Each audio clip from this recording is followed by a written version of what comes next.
Les réflexions morales du duc de La Rochefoucauld.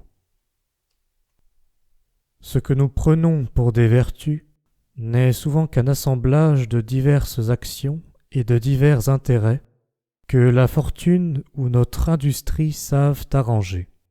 Et ce n'est pas toujours par valeur et par chasteté que les hommes sont vaillants et que les femmes sont chastes. L'amour-propre est le plus grand de tous les flatteurs. Quelque découverte que l'on ait faite dans le pays de l'amour-propre, il y reste encore bien des terres inconnues. L'amour-propre est plus habile que le plus habile homme du monde. La durée de nos passions ne dépend pas plus de nous que la durée de notre vie. La passion fait souvent un fou du plus habile des hommes, et rend souvent les plus sots habiles.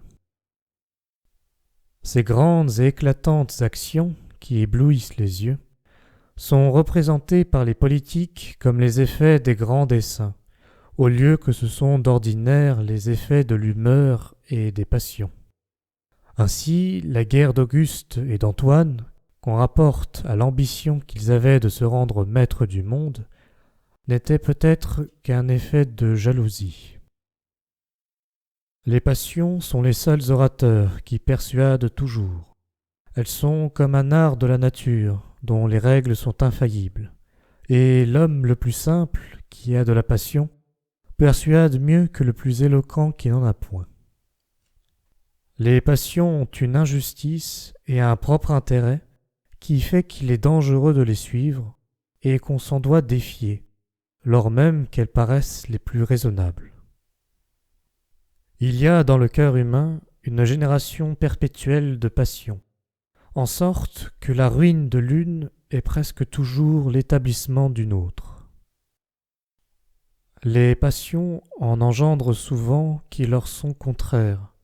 L'avarice produit quelquefois la prodigalité, et la prodigalité l'avarice. On est souvent ferme par faiblesse et audacieux par timidité. Quelque soin que l'on prenne de couvrir ses passions par des apparences de piété et d'honneur, elles paraissent toujours au travers de ces voiles. Notre amour-propre souffre plus impatiemment la condamnation de nos goûts que de nos opinions. Les hommes ne sont pas seulement sujets à perdre le souvenir des bienfaits et des injures, ils haïssent même ceux qui les ont obligés et cessent de haïr ceux qui leur ont fait des outrages. L'application à récompenser le bien et à se venger du mal leur paraît une véritable servitude à laquelle ils ont peine à se soumettre.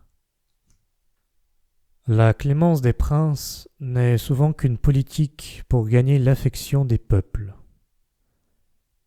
Cette clémence, dont on fait une vertu, se pratique tantôt par vanité, quelquefois par paresse, souvent par crainte et presque toujours par tous les trois ensemble.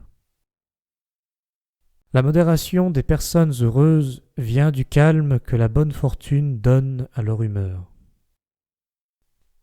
La modération est une crainte de tomber dans l'envie et dans le mépris que méritent ceux qui s'enivrent de bonheur. C'est une vaine ostentation de la force de notre esprit. Et enfin, la modération des hommes dans leur plus haute élévation est un désir de paraître plus grand que leur fortune. Nous avons tous assez de force pour supporter les maux d'autrui. La constance des sages n'est que l'art de renfermer leur agitation dans le cœur. Ceux qu'on condamne au supplice affectent quelquefois une constance et un mépris de la mort qui n'est en effet que la crainte de l'envisager, de sorte qu'on peut dire que cette constance et ce mépris sont à leur esprit ce que le bandeau est à leurs yeux.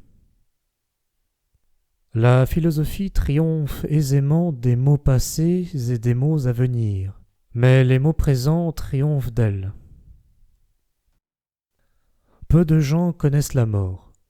On ne la souffre pas ordinairement par résolution, mais par stupidité et par coutume. et la plupart des hommes meurent parce qu'on ne peut s'empêcher de mourir.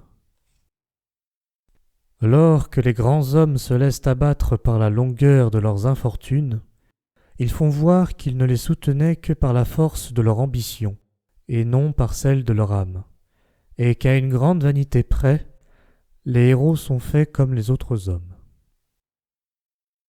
Il faut de plus grandes vertus pour soutenir la bonne fortune que la mauvaise.